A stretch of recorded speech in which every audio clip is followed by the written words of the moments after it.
What's up, guys? Not too much. How's it going?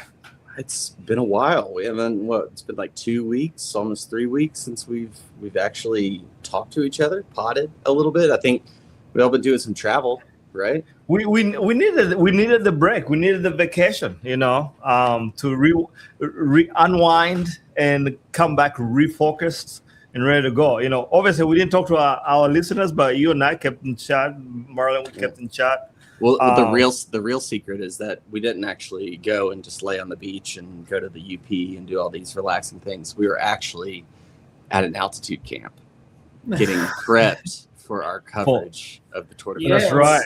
Yeah, heating training is the same as an altitude camp. So. Exactly. Heat training has been something we've all been doing. But yeah, well, welcome back, everyone, to another episode of Mixed Surfaces. Like we said, we took a couple weeks off to do some traveling, have some fun, get out, not sit in front of a computer screen. But we're back, as always.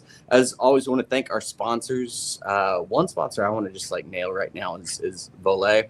Our clothing, man, it has been so dadgum hot here, and I've been wearing that stuff inside and out. It's so cool, holds the water really well. I've been wearing it, and then the sun hoodie I've been wearing all the time. I take the girls to the pool, throw that thing on. My pasty white skin doesn't get burned. It's kind of nice. So want to shout them out. And then, of course, Real Nutrition, Olive Olive Oil.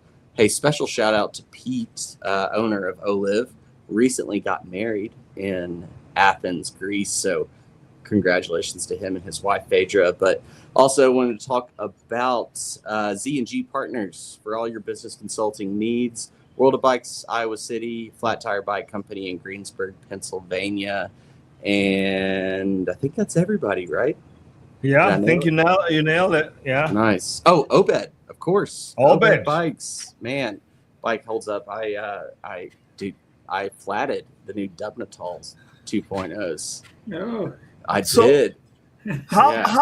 So I meant, I don't remember if we talked about it. Did you hit a rock, or what punctured your tire? All right, so here's what really happened. Poor biking skills. Well, probably all the above.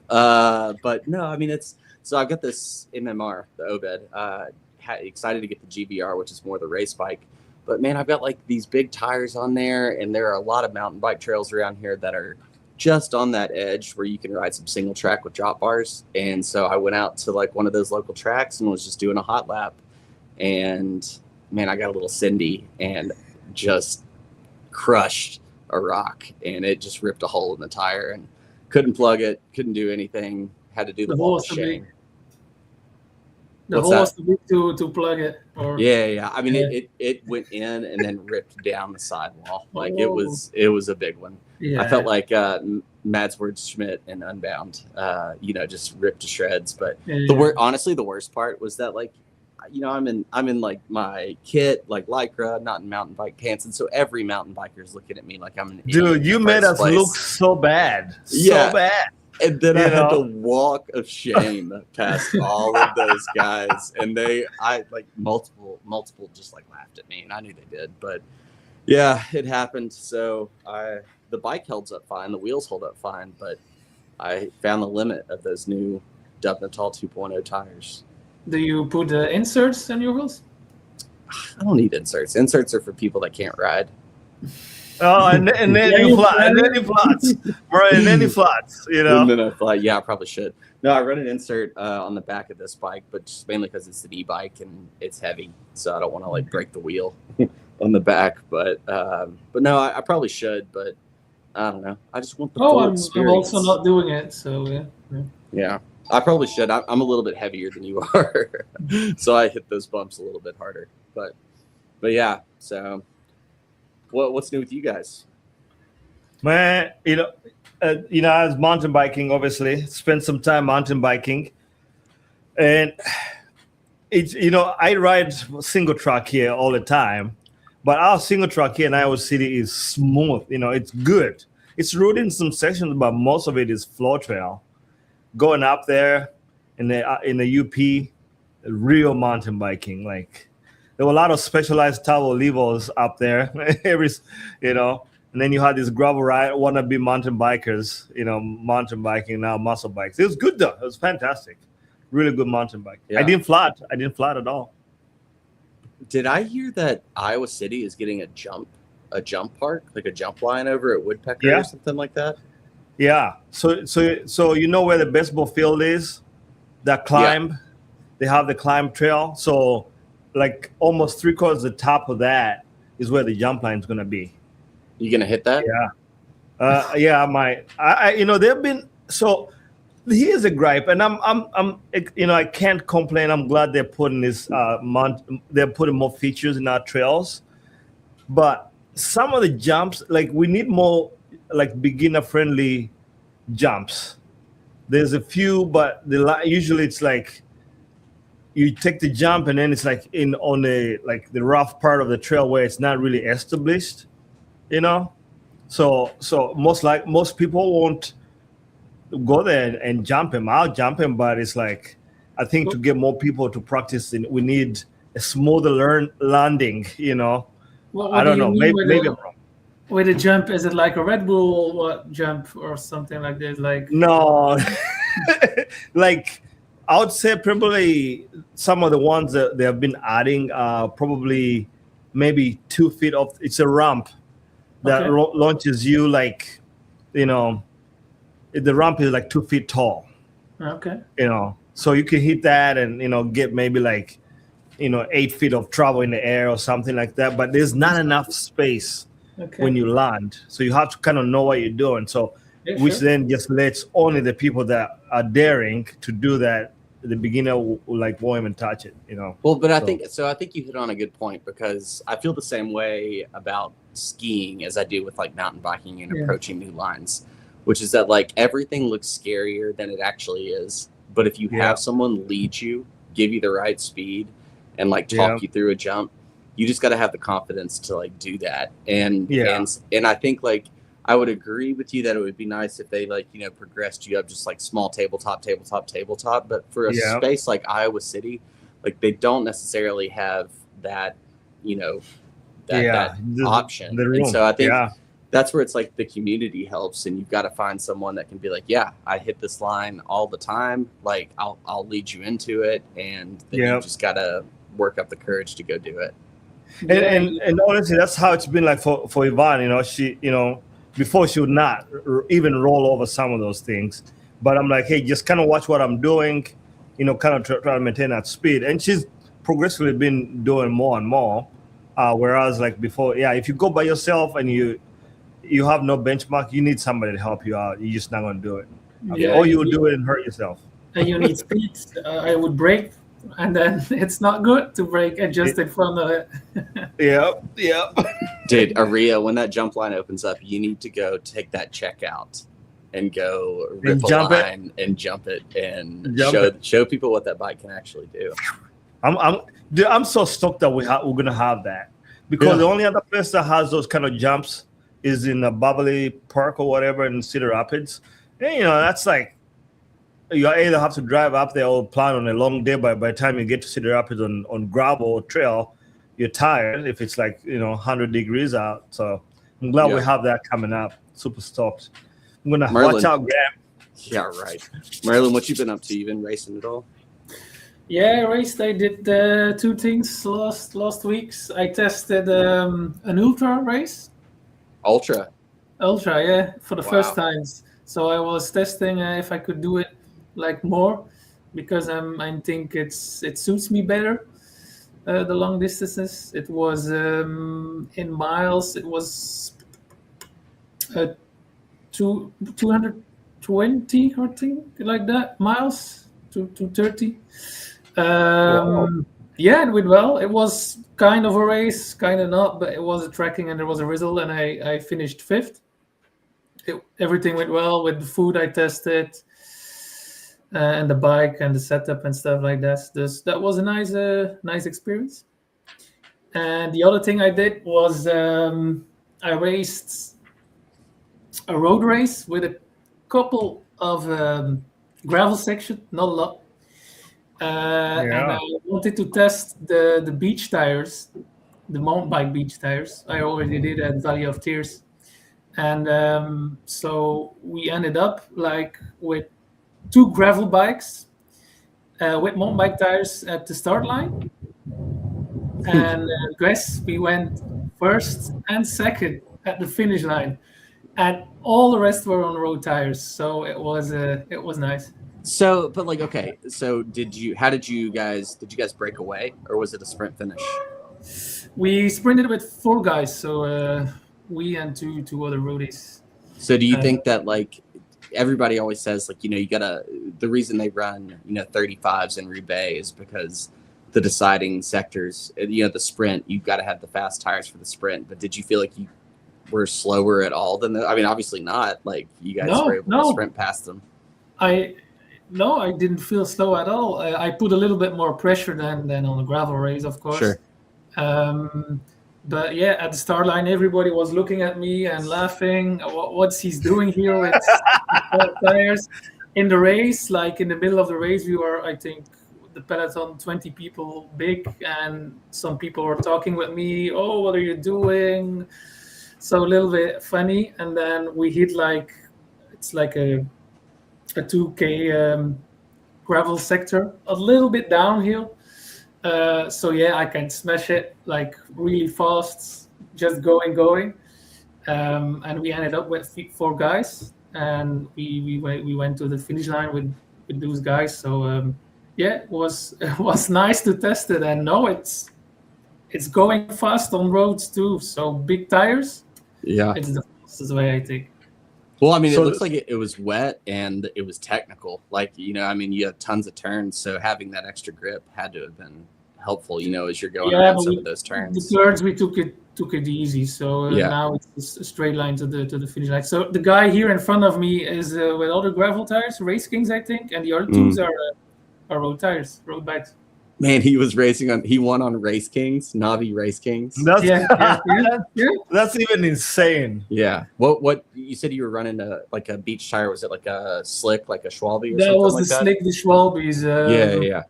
The rigs? No, not the rigs. No, the G10 or something like that, or the RS. I don't know what they are anymore. Pro 1 Speed or something. Oh, Pro 1 Speed. Yeah. Look at you so popping you hit off. About 1,000 there. Nice. That's awesome, man. Yeah. You're like Matt Wilson winning that crit race on his gravel bike. On his gravel bike. Yeah, that was nice to hear. Yeah. So you raced that ultra 220 miles. That's what, like 300 and how many kilometers? 380K was it? 380. Okay, nice. And so were you fully self-supported, or did you have feeds, or how'd that work? There were 3 or 4 stops where you can take some food, but I tested like I was full. I didn't take food and anything. I just stopped once for filling my bottles. That was the only thing. So the other people stopped and do things, but for me it was a test. How many can I bring in all my bags and stuff, and testing my own fuel. So I stopped just for water refueling. So what was your nutrition plan? Were you up over 100 carbs per hour, I assumed? Yeah, I tried to. But the last 3 hours, I didn't keep going the 100 grams. But I think I had to search for. So you have the gels.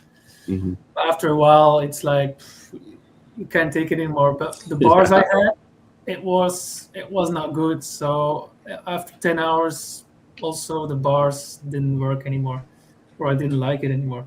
So right, because you just can't taste it, right? You can't eat it anymore, right? So I just need to find some nice bars that I like, so that I want to eat with a good taste. That's the thing I learned from it. Yeah, I really like. If I rarely eat solid food, but if it's a big day, I love like just a rice cake with soy sauce and honey. Like a lot of that. That's like the only thing that I can eat when I'm out there for so long. But Yeah. So you do the rice cakes and soy sauce and honey. That sounds like pretty good. I'll say I used to do that. I haven't done a long ride ever like 4 hours in a long time. But I used to do that. But all right, Merlijn, let's talk stats. What do you know what your power, normalized power was for the? You said for the whole. Yeah. It was 16 hours and a half. I think I raced. I think 240 watts normalized or something. Yeah. Jeez. Wow. It's like training pace. You need to do zone 2 and try to keep that. It was also really hilly and steep. So yeah, you have to go higher, but like the average, I think it's your training zone. Was it? Did you find yourself alone most of the time, or did you work with a group, or how did that work? The first 2 hours was with a big group. The first 2 hours was flat, and then the hill started, and then it was mostly alone. Yeah. Jeez, man, what a test! That's crazy. What's also crazy? It was super hot, I guess, too, right? It was 3 weeks ago. It was just before the heat, so it was 75, 80 degrees. So it was okay. It not too was bad. Perfect. No. Well, I mean, it's the heat's been affecting everybody. It's like the heat index out here today. I think it's like 103. But did you guys see that they canceled the Canada Elite gravel race in the middle of the race because during of heat? the race? Yeah, during the race. Did you guys see that? Yeah. So okay. Sometimes I honestly don't know about like people in our niche of cycling. It's like when the race, like if you don't cancel the race, they come for you. If you cancel the race, they still come for you. So people are still complaining, but from what I understand in the coverage, was the heat exhaustion was serious. Like people, like they were like picking up people, like it was going out of style. So people were like getting stroke after stroke. So I think just for their own, to protect the racers and the name of the gravel race, I think they had to just stop it. But people were still mad that they stopped it. Did they announce a winner for the race? No? Mm-mm. Okay, good. Did you know how late they start? How late was the race or not? I think you can do some other stuff before, like make it an hour earlier in the morning, do a little bit less of distance. But yeah, making decisions in the middle of the race when you are still in the heat. It's not that you bring air conditioning to the people and say, hey, stop here. We stop give you in here and hang out. So it's still hot. Yeah. I mean, I saw an interview with Mike Woods, who I guess we'll call him the unofficial winner because he did break away and he did cross the finish line first. But he said for like the last 30K, he was like hallucinating because he was so hot. Yeah. And so I expected him to be like, yeah, I deserve the jersey. And he actually came out and was like, yeah, it should have been canceled. But I think, Merlijn, you make a good point, which is that, these on the fly adjustments, I mean, you just got to do everything you can to avoid that. And they know it's going to get hot. You got to know. They have the focus. Yeah. But I read it was in Celsius 34. I don't know. Yeah. That is hot, but that is not like extreme hot, in my opinion. It's but it's not. I think go on ahead. No, I think the problem is Canada, right? Like they're not used to that heat. Yeah. That could be. Yeah, and especially if it's like the first time you hit it in the summer, then I kind of get it. I had it too the first time we hit the 30s here. It was difficult to train in it, but now I'm used to it. Yeah, I mean, I think Uri is right, like because up until a month ago, the highs there were probably in the 50s and 60s, and then all of a sudden it's 90 degrees. Boom. And the Canadians are soft. It's just what it is. But, because Sweetwater was hotter. What's that? Sweetwater, the race in Sweetwater, Rattlesnake. was hotter. Yeah. Yes. Yeah. You gotta wonder. Yeah. That's right. Funny. Stillwater was hotter, and then also we did the Prairie Burn, which I can't say because I DNF because I was too hot. Actually, I don't think I was too hot. My legs couldn't work because I did not taper correctly. But it was hot that day. It was hotter than the Canada race. Yeah. So maybe the Midwesterners and the Southerners are just, built different. And maybe you should only race in Canada. That's here's the when we're up in the UP, I think it was like most was the 65 for the high every day. And my performance up there was fantastic. Perfect recovery every morning. Obviously, I was doing my relearn for my coffee in the morning, and then I'll do a shake after we got back. But I would every morning I'd be recovered. Now, like I did Monday Night Gravel, I needed like 2 days of recovery because of the heat exhaustion. I don't know what we're gonna do when we bring you down here to the southeast and you have to go ride in the real humidity. I know. I'm scared about that. I've been trying to, based on Garmin, I'm 46% acclimated. So we know Garmin never lies. So no, they never do, man. They never do. They might have sent me some, Yeah, I mean the heat's a real thing. Like I don't know. I think that this summer it feels like it's across the world. It's just like hotter in general. So I'll be curious to see if this holds on. Like Leadville's in 6 weeks or so. So who knows? A hot Leadville could be devastating to some people. But on the point of mountain biking, did you guys see the drama? I guess it's a little old now, but Savilia Blank get just wrecked out in the XCO. That was crazy. Did you guys see the clip or read it? Yeah, I saw it now. Yeah, I'm gonna try and pull it up. Yeah, man. It was a wet race for those that haven't seen the clip, and it was early. It was like the first or second lap. First lap. And she was like just minding her own business out there breaking away, and then all of a sudden Miley Cyrus or whatever her name is came in like a wrecking ball and just took her out. But yeah, dude. Yeah, I just feel like let's see if they'll play. Let's see here. Did she give an interview afterwards? I think so. Yeah, I think her interview though was like basically she said, I just couldn't believe when she hit me. Yeah, this is I think this is the interview that she gave. She was pretty gracious about it all. But yeah. Let's see here if we can go back. Yeah, I think you can just play it. It's not too long. Oh, let me go back a little bit. Sorry, guys.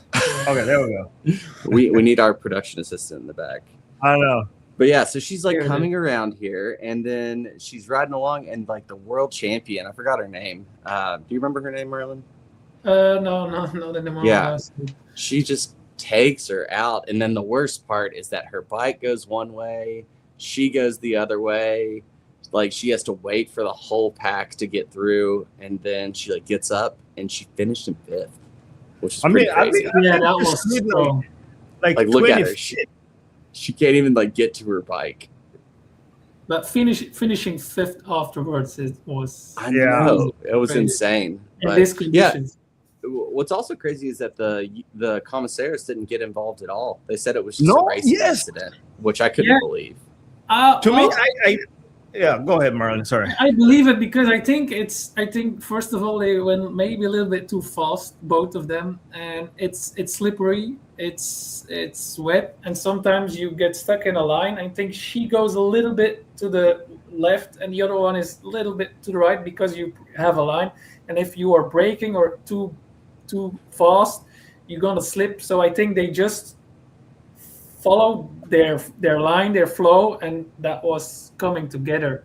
I don't think it was like I will take that corner and take her out. It was both of them like just go in the corner and don't. The line ended up in the same way. Yeah. I think it's more like that. But yeah, on the clip it looks like a wrecking ball, like you said. Yeah. Man, well, in the spirit of the World Cup, if there was VAR in cycling, that would be a red card. No. My only thing is that like, so she had the line, Savilia had the line that was the inside rut, like, and she's in it, And then the world champion, she comes across the course in a grass line and then deviates right at the apex of her turn. So I don't know. We can agree to disagree, but Yeah, sure. It's it was pretty crazy. yeah. But No, being, obviously I would never take that corner. I don't. That's kind of like very similar to the BWR California. I don't know if you saw the clip. I'll say pretty similar, except nobody crashed in that incident. But that's man. That's how it goes, I suppose. But what else we got? We got failures in the world of AI. Yeah, you guys, dude. Yeah. So my sister, I'm not going to say her name, but she works for REI, has worked for REI for a long time. And she was the first one to send me this. But yeah, REI, trying to really jump into their cycling game, released an image of this AI image, clearly, of this girl with the Van Rysel bike. And it's got a disc brake, a rim brake. It's got handlebars coming out of the back of the seat. Look at this thing. This is a new future. Yeah, it's and they're so seriously come hop on this amazing bike. And it took me a second. I looked and I was like, what is going on here? This is crazy. As soon as you sent it to me, I knew. I'm like, okay. I was already looking for a failure. Also, what's crazy about this picture? You see the aero chain ring they have on this bike, on the Van Rysel REI bike. Dude. It was crazy. I just don't get marketing in general blows my mind, because I know people sit around a table and they say this is a good idea, but to release that to millions of people, no one even looked to that you didn't see the rim brakes and the disc brake. Okay, but the bars but the bars, dude, it's crazy. I think that's what's scary about this AI slop that's coming out. It's just, I don't know. Yeah, it's also an easy picture to take. Yeah. It's not we had to spend a day to bring the bike and in a nature place or whatever. That's that thing. Seriously, because REI's, most of their stores are in really good touristy towns. Minneapolis, they're right close to the trails. Montana, just take one of the bikes outside and go take the picture. Yeah, just take a picture. Can you imagine? So Van Rysel, obviously they're Dutch or French, I can't remember, but Van Rysel is French. Yeah. French, yeah. So you imagine, they're going about their day. It's mid-afternoon. It's a coffee break. They're it's been a great day. We've had good sales, and they're marketing manager, chief marketing officer's scrolling through Instagram and sees this and is like, "Are you fucking kidding me right now?" Right. These dumb Americans at it again. Just can't get anything right. It embarrassed me. Bad marketing is also marketing, so it's true. Correct. Everybody's talking about it. So because now because I feel like Van Rysel is not a super popular brand in the US, but maybe this was intentional. If we devil's advocate, we're giving them too much credit here. We need REI. You need to go into a local REI and take that screenshot of that and be like, I want this one. I want this one. This bike right here. This is cool. You try to get me banned from REI, man. They'll put my picture in there. Wanted. Never come back in here. I want this one here. Man, it's crazy. But dude, I don't know. Yeah, well, that's the problem with the AI stuff, is people don't proofread it and stuff. It's insane. Yeah. But on the good news, Ford had fired 300 engineers because they thought AI was gonna replace those guys, and realized the quality was not there, so they rehired back those people. Not quite there yet. I feel like some companies are doing that now. Yeah, but should we? I want to talk about the tour at least at some point. I want to hear what you guys' thoughts are on who's going to win and what recent results are. Should we talk about that now, or should we jump into something else? Let's start with the first day. Team time trial. First one since 2000 something. It's been a while. I don't know, but it's a long time ago. Yeah. Long time ago. Yeah. So it's relatively flat, not a huge punch in the TTT. So I think there are a lot of teams that have designed their roster around that's all they care about. It's just they just want to win this TTT. So I think it's going to be pretty cool. I saw random tangent. I saw Remco is on a brand new specialized shiv that's like a prototype shiv. Did you see that? Yeah, I saw it with the painting and stuff. Yeah, it will be interesting how the teams new stuff, new bikes, new stuff, new technology, but how they will do. Yeah, I think it's nice. I think the TTT, and then also if people are thinking about how to watch this race and why it's interesting, it's like last year the race was kind of a little frustrating because it was so hard the first week that Pogačar basically just like kind of established his dominance, and that was kind of the end of the race basically. But this with the TTT and then a couple like ruler and sprint stages, I think there's a good chance that we see the yellow jersey on a couple different riders before he inevitably takes it. But Merlin, who do you think is going to win the TTT? If you had to put your money somewhere. Yeah, I think UAE team of Pogačar, because I saw the individual time trial. Was it in Switzerland? Mm-hmm. I think 4 or 5 guys in the top 10. They are good. Like Visma will be good, but they will miss a good Wout van Aert. I think you need people like that to make the difference. So I think they are the strongest team. Yeah, I think they are too. It's hard to look past them. I mean, they subbed out some riders that were there last year, which there's no Sivakov, which they brought Niels Pollitt this year. They brought Florian Vermeersch, which he's been super, super strong. Yeah. So I think they'll be really good.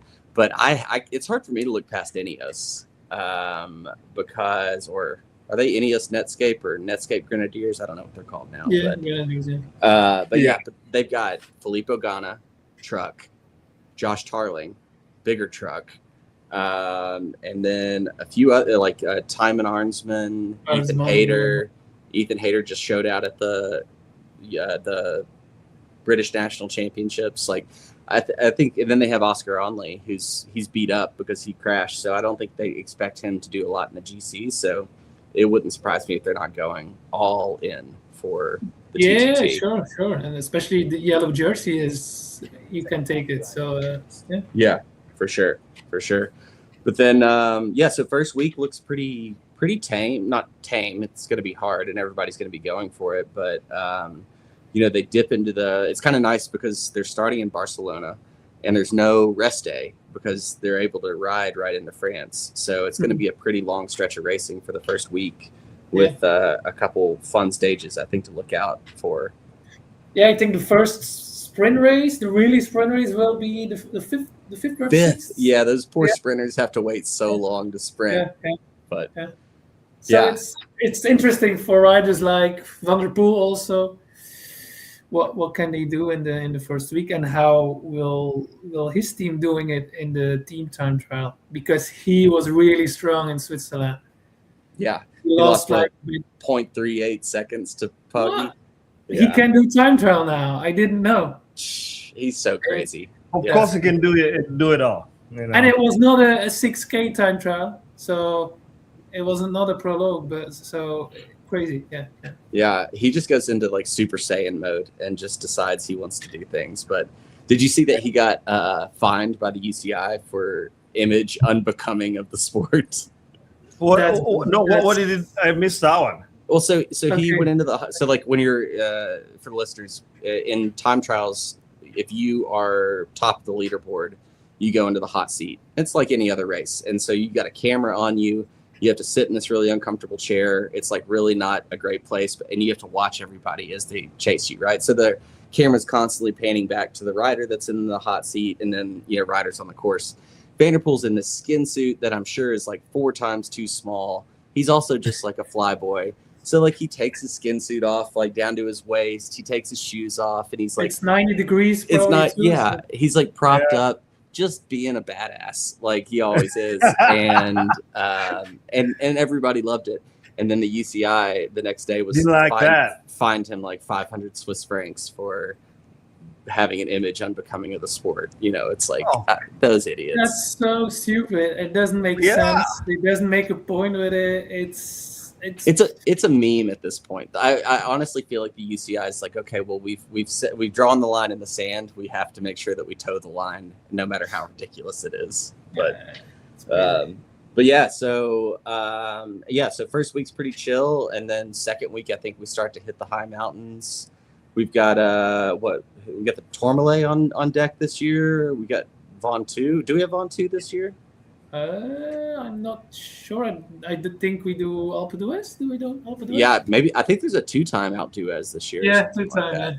Like two different sides, but yeah, it should be good. And should we talk about who we think's gonna win? Should we get through jerseys? If you say Pogacar, you have to guess who will be 8 and also. Yeah, right. yeah. Well, let's start. If you pick him, you have to choose number 8 too. Yeah, that's so true. All right, so let's start though then with just a more outside picks. Like first off, who wins the first stage? Who's going to the yellow jersey day 1? I think it will be. I already say it, so you can go. You think it's Poggy? But he will, if he can, maybe he will give it to someone. I know, yeah, that's what he'll do. But now with the change of the rules, you can finish alone, eh? Oh yeah, that's right. So they can launch him. So yes, they can launch it. So it has to be someone, Del Toro or something, that could follow him at the end. So yeah. Nice. It's a nice rule. I think it's nice.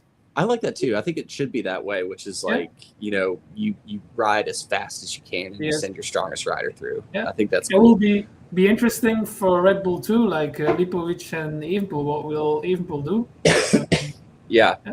All right, so you got Poggy. Who you got, Aria, for the first stage? I have Del Toro. Okay, so you think Poggy's going to give it away? All right. I think so. I'm going to go with... Something's going to happen and Del Toro's going to have to do it. I think so.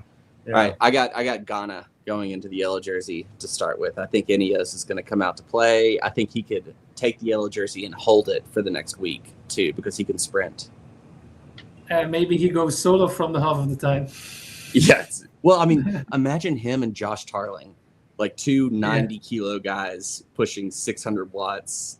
Like, that's so fast, But sometimes you have that, like that the fastest guy, Evenepoel, Ghana, is faster than a whole team. Exactly. And that's what, like, I think, for Evenepoel, I think he's at a disadvantage because he's so much faster than everybody else that he's going to be waiting. Whereas, even if like Ineos drops to Tiemann Arnsman, Ethan Hayter, Filippo Ganna, and Josh Tarling, like those 4 guys are trucks. They're huge guys. They're putting out power. So that's who I got. Who you got for the polka dot jersey, Merlin? That's a hard one. For which jersey? Sorry. The polka dot. That's the climbing. Climbing. Yeah. Oh, that's a difficult one. I know, right? Is Sepp Kuss in? Mm-hmm. Yeah, but he will. How's he been doing? He want to be contender. He's going to be strong, but he's going to be just glued to Vingegaard, doing everything he can to help him. So, yeah. Good question. I don't know. It will. I don't know. I don't see anyone. I'm gonna go with Ciccone. I think he's riding. I can't. No. I don't. No, Ciccone's not riding. He's not riding. Shoot. Well, then I want to go with the Trek rider because I think they're gonna back Ayuso and he's gonna capitulate as he always does. Oh yeah. And so then maybe like who's their Danish rider? The little guy. Scalmosa. Yeah, Scalmosa. Yeah. I picked Scalmosa for polka dots. You guys good with that? Yeah, or maybe Pitcock. Oh yeah, like Q36.5 said they're going to animate the race. Like he can't win, so like that would be a great pick actually. Pitcock he'd be fun to see in the polka dots too. Yeah, No, I feel like he did pretty good like last year on the climbing races, So I think he might. Yeah, I think that's a good one. Yeah. Well, the best part about watching Pidcock go for the polka dots will be that he'll get his gaps on the descents, which means he's going to fly down every single descent, which would be a lot of fun to watch. So, and if no one's ever seen his descent of Alpe d'Huez, and I don't know what tour that was, probably one of the craziest things I've ever seen. But cool. All right, this is actually a fun one. So there's the green jersey, which is it's called the sprinter's jersey, but it is morphed into more of a breakaway strongman role. But usually someone who can sprint, but also put down a lot of power. So who do you guys think for the green jersey? They also changed the rules a little bit for the green jersey. How isn't it like more points? More points at the flat races at the end. Yeah. So I don't know how it works. But I think you will still have advantage when you can get over a climb. So yeah, who do you think? Maybe I hope that Michael Matthews is going for the green jersey. Bling, okay. He has another sprinter in his team, but I don't know. I forgot his name now. But I hope he get a green light for the green jersey. So yeah. Dude, that'd be awesome. Yeah, who's their sprinter? Is it Pascal Ackerman? Yeah, still hanging around. Yeah, We know he can't win a race to save his life. So yeah, that's what I mean. I hope he's lead out. So yeah, no, that's a good pick. I think Bling would be a fun. Everybody loves him, and he's like best friends with Pogacar. So he'll give him help for sure if he knows, or he'll shut down the front of the race if he needs to. So no, I like that pick. I mean, I think other riders to keep an eye out for. We'll call that the podcast pick. So we've got Scalmosa or Pidcock. Let's go Pidcock for the polka dots. I like Bling for the green jersey, Michael Matthews, but other riders to watch. It'll be a really interesting race because there are a lot of teams that are coming here without a GC favorite. You know, if you're not Pogacar, if you're not Vingegaard, like you really got to question what you're doing at this race. And so I think that's going to manifest itself into a big battle for the green jersey. So you've got Matthew Van Der Poel, which he never goes for the green jersey, but maybe this is the year. Could be. It could be cool. Yeah. Is Jasper Philipsen coming? Or? Yeah. I think I saw him on the starting list. Difficult. Yeah. It's difficult, but he's like in the past years when he's kind of like he's been dominant and an obvious choice. Like he's not been winning a lot of races this year, so maybe they're gonna give Van Der Poel a little bit of a free roll. But so you got Matthew Van Der Poel, perennial powerhouse. You also got Mads Pedersen. So Trek again coming with kind of a mixed roster, half GC, but I think that they have to let Mads go for the green. He will. He will try. Yeah. So he's an up on him. Yeah, sure. Yeah. And then I gotta put like an outside pick if he's in the race, would be Ivan Romero. If Romero's in this race, riding for Movistar, I could see him being a pretty good candidate to get that. He's gotten stronger over the year. So, but I like Bling. I'm all for Michael Matthews in the twilight of his career, coming through. So cool. Well, then I guess the last big thing is who's going to win this race? The total, yeah. Yeah, who's going to win the GC and take it home? REI? Man, I think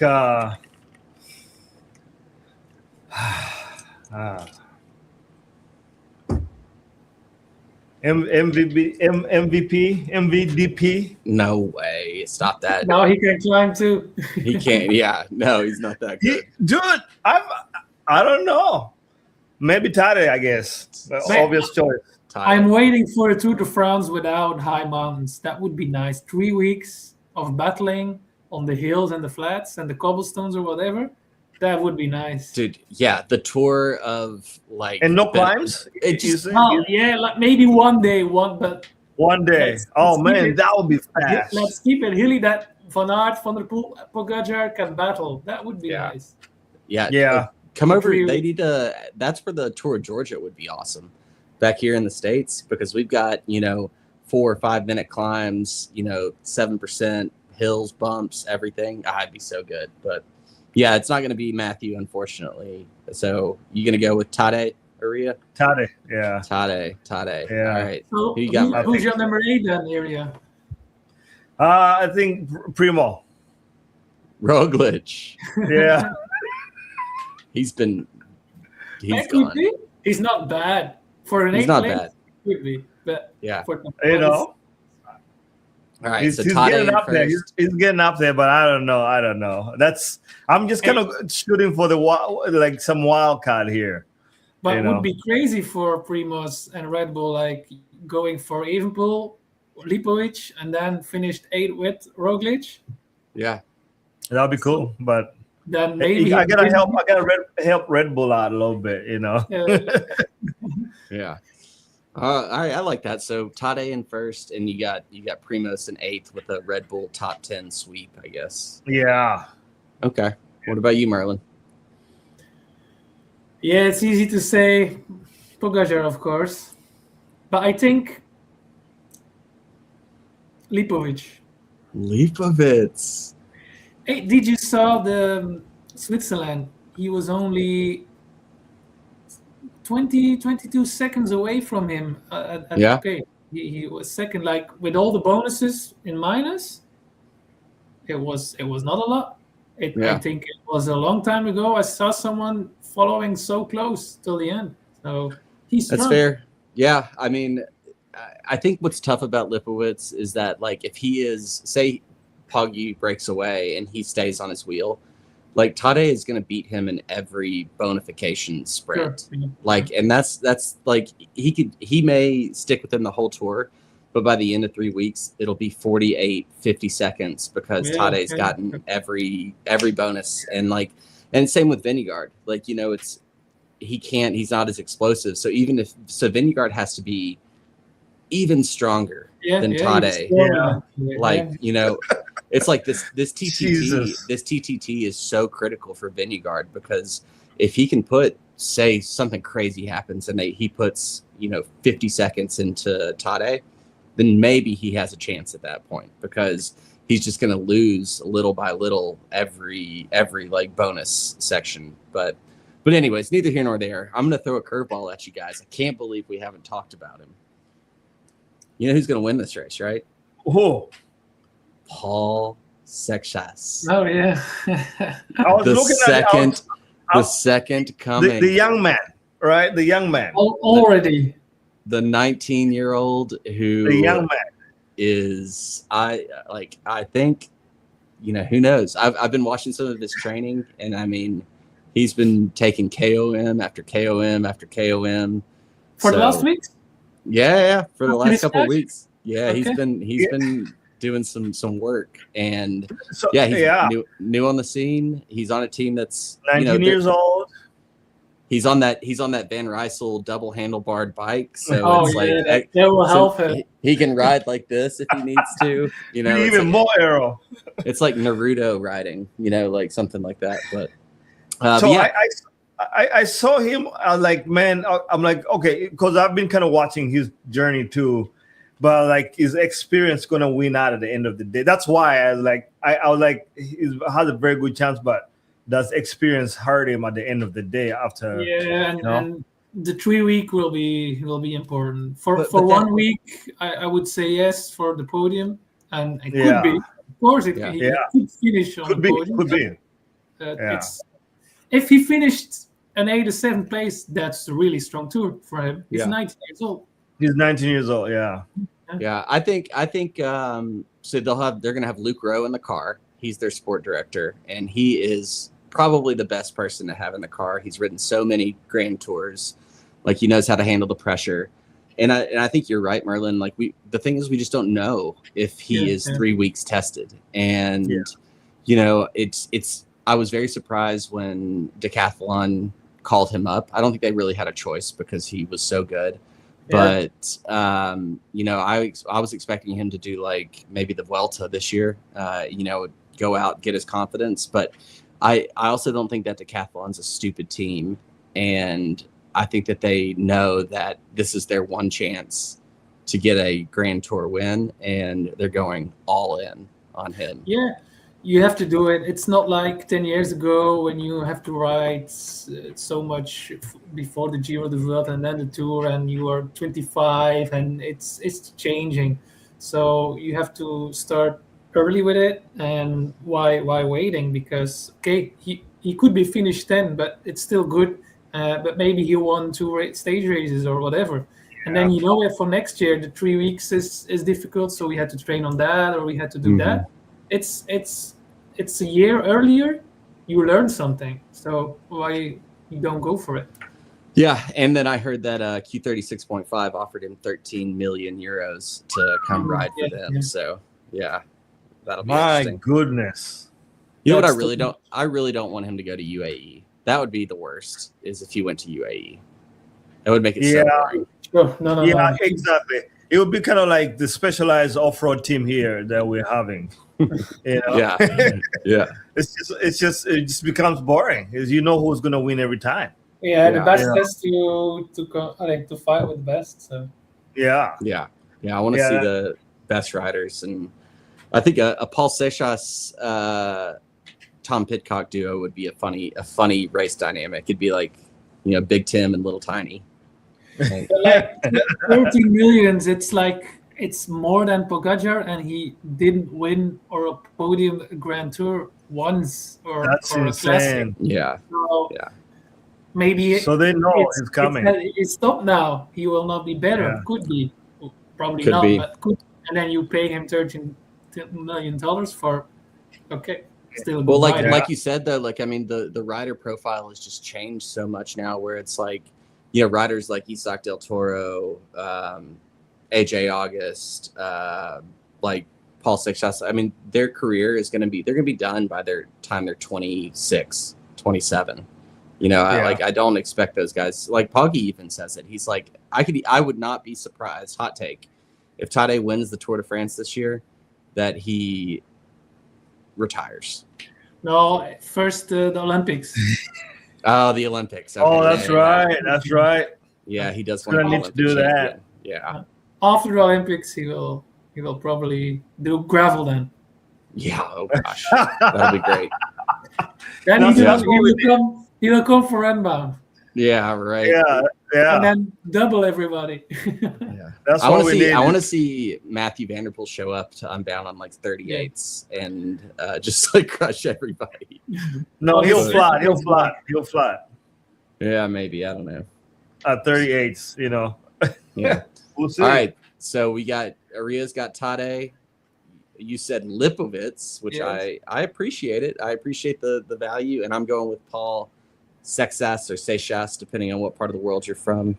But yeah, I think it's set to be a pretty fun tour. We haven't even talked about Jonas, which is kind of sad, and I think it indicates how we all feel about Jonas. But I don't know, man. He's the second best Grand Tour rider of the moment. So yeah, he's second best, but it's like he's so far off from the first best that it's just like it's hard. But that's how crazy it is. Like, I think, let's say my level to an average World Tour team, it's smaller than the average World Tour team rider to Pogacar. Yeah, the difference. That's so crazy. Yeah, it is wild. I don't know if I sent it to you, Aria, but it was who was on there? It was Luke Platt was talking with his buddy doing a podcast, and they were talking about like 6.8 watts per kilo for 40 minutes, and his buddy was like 110 kilos, and so it equated to like 738 watts for 40 minutes to the equivalent power that Tadej does, like repeatable power too. It's like that's insane. Because I think that's what Van der Poel said too, was when he beat him earlier this season, was just the, people were like, come on, Van der Poel, you're one of the best.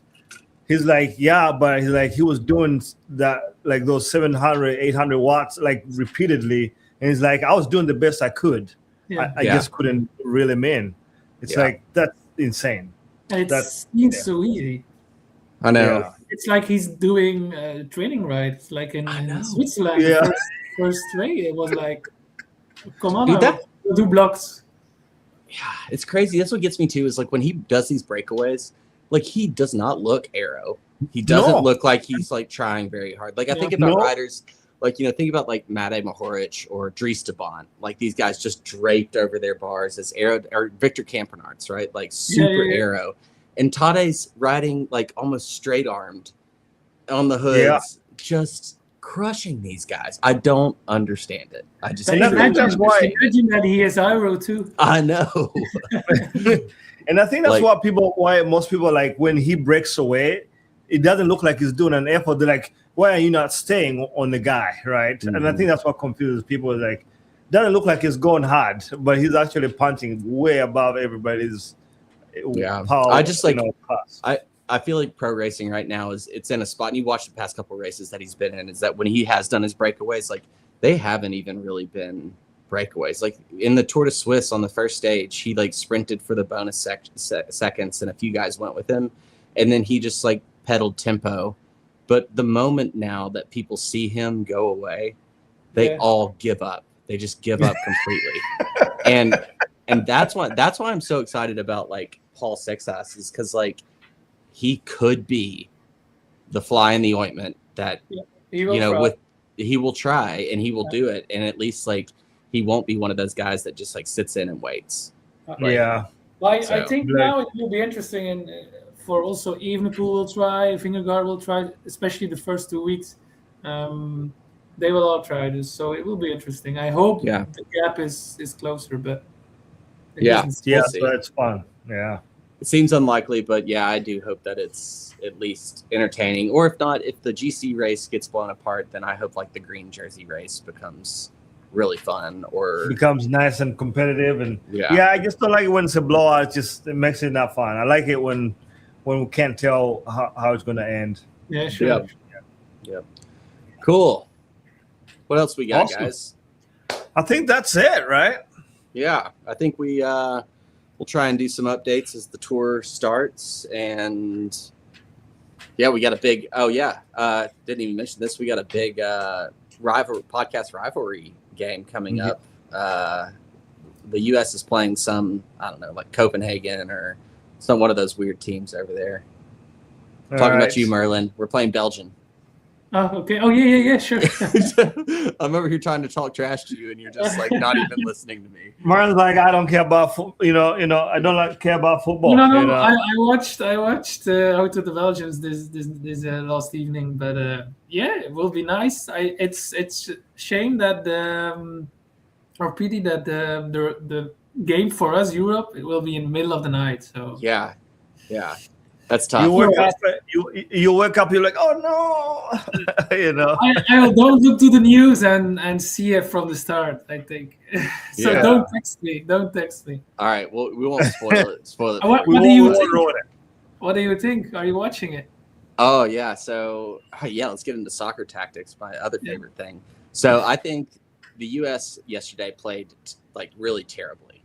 Like we were panicked. We played like an MLS team. Like there was no control over the game, but we were just like better than Bosnia. So like we've got to learn how to settle down and like hold the ball and like work some good chances. If we can do that, I think we can play. Belgium went to extra time. So like lots of tiredness, I think, in the legs there. But you did sub off Doku and De Bruyne, and they got a lot of rest. So I think it's a pretty even matchup. Our team is not rolling good. You're old. That's the problem. It's an old team. They didn't do it good. No. Yeah. There's some young bucks for sure. It's the time to beat Belgium. So if you can do it, I'm a Belgian, so I hope not. But but Belgium would have been better maybe in Remco too if he had decided to keep playing soccer and not go into cycling. Not riding bikes. Yeah. But cool. Yeah, and next week we have a special guest coming in all the way from our sister podcast friends, Jason and Sophia from Gravel World. So send us if you have on Instagram, send us any questions that you want us to ask them. Super stoked. Awesome. Yeah. Well, Merlin, thanks for joining us. Aria, good to see you as always. And thanks to our partners. If anybody has any questions or looking to get a new bike or looking for the right nutrition or anything, just hit us up. We're always open to talk to people and field your questions, comments, and feedback, even if we don't always listen. So I hope everyone has a good week. Stay cool. Go ride your bikes. We'll see you later. That's right. Get heat acclimated. Okay, bye.